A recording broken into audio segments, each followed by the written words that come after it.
Assalamualaikum warahmatullahi wabarakatuh. Jamaah muslimin muslimat dimanapun anda berada, alhamdulillah puji syukur kehadirat Allah subhanahu wa ta'ala. Kali ini kita berjumpa kembali. Pada kesempatan ini kita akan membahas tentang kita akan mengupas tuntas tentang mikot. Mungkin sebagian kecil atau sebagian besar dari bapak ibu jamaah muslim muslimat masih ada yang bertanya-tanya atau bingung tentang apa yang namanya mikot. Jadi jamaah haji ataupun umroh yang sedang ataupun pernah ya menginjakkan kaki di tanah suci pasti sering mendengar istilah mikot ya saat hendak menjalankan ibadah mereka, baik itu ibadah haji ataupun ibadah umroh. Nah, dalam rangkaian ibadah haji dan umroh, mikot ini merupakan salah satu rukun yang pertama kali harus dilakukan sebelum para jamaah memulai rangkaian ibadah dan ibadah di Masjidil Haram. Mikot ini dijadikan patokan atau tempat untuk mengenakan pakaian ihram atau mengawali atau memulai niat ihram untuk beribadah haji dan umroh. Jadi Rasulullah SAW sendiri telah menetapkan empat batasan atau tempat mikot ibadah haji dan umroh untuk memulai menjalankan rangkaian ibadah tersebut. Di mana sajakah tempat mikot ini? Ya, mari kita simak untuk ulasannya. Jadi yang pertama, pengertian mikot. Mikot adalah batas mulai ibadah haji dan umroh, yakni berupa tempat atau waktu yang ditetapkan oleh Rasulullah SAW sebagai pintu masuk atau awal. Nah, jamaah haji yang sudah mengambil mikot akan menuju Baitullah, kemudian memulai berlaku berbagai larangan saat berpakaian ihram. Jadi ketika bapak ibu sudah mengenakan pakaian ihram, pakaian yang tanpa jahitan itu, bapak ibu sudah mulai terkena larangan-larangan dan harus mematuhinya. Kalau ada pelanggaran atau hal yang dilanggar oleh bapak ibu nanti bisa terkena dam atau denda. Nah, dalam tata cara pelaksanaan ibadah haji dan umroh, ini terdapat dua mikot yang perlu bapak ibu pahami. Yang pertama adalah mikot zamani, yaitu mikot zamani adalah apa? Merupakan batas waktu. Nah, zamani itu waktu. Nah, nanti ada satu lagi mikot makani. Kalau makani itu tempat, ya, jadi ada mikot waktu dan mikot tempat. Nah, kapan sih mikot zamaninya orang haji? Mikot zamaninya orang haji yaitu dimulai sejak pada tanggal 1 Syawal sampai terbit fajar 10 Dzulhijjah. Ya, mikot zamani ini digunakan sebagai ketentuan waktu untuk melaksanakan ibadah haji. Jadi di luar tanggal 1 sampai 10 ini tidak boleh adanya niat mikot zamani haji. Oke, sedangkan mikot untuk zamani umroh itu berlaku sepanjang tahun, tidak ada batasan. Karena seperti yang kita tahu bahwa umroh itu bebas dilakukan, waktunya kapan saja boleh dilakukan. Nah, kemudian yang kedua apa? Mikot makani. Nah, mikot makani ini adalah mikot yaitu batasan tempat. Oke ya, tempat bukan waktu ya, tempat untuk memulai ihram haji atau umroh. Nah, mikot makani ini juga diartikan sebagai ketentuan tempat bagi jamaah haji atau umroh untuk memulai niat haji dan umrohnya. Jamaah haji diharuskan melakukan mikot ini, mikot makani ini, di lokasi yang telah ditetapkan dengan berpakaian ihram. Jadi kalau yang laki-laki sudah mengenakan pakaian putih-putih atas bawah, yang pakaian yang dua helai kain ya, tanpa jahitan tersebut ya. Kemudian melakukan sholat sunnah 2 rakaat di lokasi mikot, mengucapkan niat, kemudian bertolak menuju Makkah. Nah, sholat sunnah 2 rakaat ini niatnya apa? Ya, niat usolli sunatan ihram.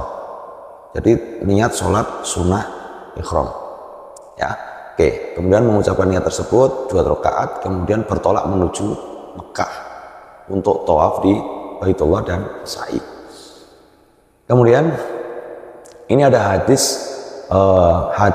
di mana penetapan mikot ini dilaksanakan, yaitu terdapat 4 mikot utama ya yang sesuai dengan hadis ini. Dari hadis dari Ibnu Abbas radhiyallahu anhu yang artinya sesungguhnya Nabi Shallallahu Alaihi Wasallam menentukan mikot penduduk Madinah, yaitu di Zulhulaifah untuk penduduk Syam, kemudian Al-Jufah untuk penduduk Najd, kemudian ada Qarnul Manazil untuk penduduk Yaman, kemudian ya Lamlam.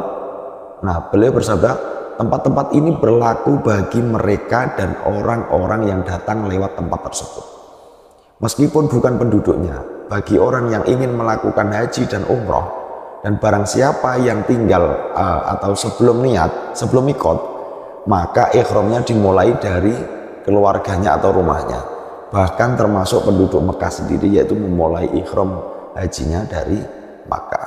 Nah, jadi Nabi sudah mengatur batasan-batasan.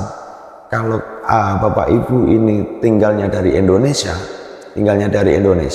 biasanya kalau naik pesawat itu pesawat ini akan melalui atau melewati batasan itu di Qarnul Manazil. Nah, nanti berlaku juga bagi negara yang dari Irak, yang dari Brasil, yang dari Jerman, yang dari manapun, itu akan melakukan niat mikotnya ini sesuai dengan wilayah yang sudah ditentukan tersebut atau batasan tersebut. Kemudian selanjutnya ada hadis dari Ibnu Umar radhiyallahu anhu juga berkata bahwa ketika kedua kota ditaklukkan, mereka mendatangi Umar dan berkata, "Wahai Amirul Mukminin, sesungguhnya Rasulullah SAW telah menetapkan mikot bagi penduduk Najd, yaitu Qarnul Manazil. Tempat itu jauh dari jalur yang kami lalui. Nah, kalau kita ingin menuju Qarnul Manazil, akan membuat kami sangat kepayahan atau susah sekali." Maka Umar berkata, "Perhatikanlah tempat yang segaris dengannya di jalur kalian." Akhirnya beliau menetapkan Dhatul Irqin sebagai mikot. Nah, ini ada mikot, tempat mikot tambahan, berarti ada 5 ya, karena ini tadi ada request khusus ya, seperti itu. Apabila jamaah tidak melewati mikot yang sudah dijelaskan pada hadis tersebut, maka diperbolehkan bagi mereka untuk berikhram di mana saja yang dikehendakinya, sebagaimana hadis Rasulullah SAW. Maka barang siapa yang melewati bukan itu atau tidak melalui mikot yang telah ditentukan, maka ikhram dari mana saja ia kehendaki. Nah, sekarang lokasi-lokasi mikot. Terdapat mikot sebagai batas mulai ibadah haji dan umroh yang telah ditetapkan oleh Rasulullah SAW, yaitu mikot makani ini disesuaikan dari mana jamaah berasal. Demikian pula dengan jamaah Indonesia. Ada lokasi-lokasi mikot yang biasa digunakan oleh jamaah haji atau umroh yang berasal dari Indonesia. Yang pertama, Masjid Bir Ali. Nah, ini bagi Bapak Ibu yang sudah pernah ke sana nggak asing ya, atau Zulhulaifah atau Bir Ali. Masjid Bir Ali atau Zulhulaifah ini merupakan mikot makani bagi penduduk Madinah dan orang-orang yang melewatinya. Nah, bagi jamaah haji asal Indonesia yang melakukan perjalanan dari Jeddah menuju ke Madinah dan Madinah ke Mekah, mereka juga akan mengikhramkan diri di Masjid Bir Ali ini. Kemudian yang kedua adalah Robih sebelum Jufah. Ini mikot makani yang kedua yaitu Jufah, yang berlokasi sekitar 180-an kilometer di arah barat laut kota Makkah. Mikot Jufah ini biasanya digunakan para jamaah dari negara Syria, kemudian Yordania, kemudian Mesir, Lebanon. Itu menggunakan Jufah ya, karena arah mereka melewati situ. Namun karena Jufah sekarang menjadi desa yang tidak berpenghuni, akhirnya Robih ini yang berlokasi sebelum Jufah menjadi tempat mikot bagi penduduk Suriah dan sekitarnya. Oke, kemudian yang ketiga, Qarnul Manazil atau As-Sa'il. Jadi bagi batasan mulai ibadah haji dan umroh ialah Qarnul Manazil atau yang sekarang dikenal dengan nama As-Sa'il. As-Sa'il ini berada di dekat kawasan pegunungan Taif atau sekitar 94 km di timur kota Makkah.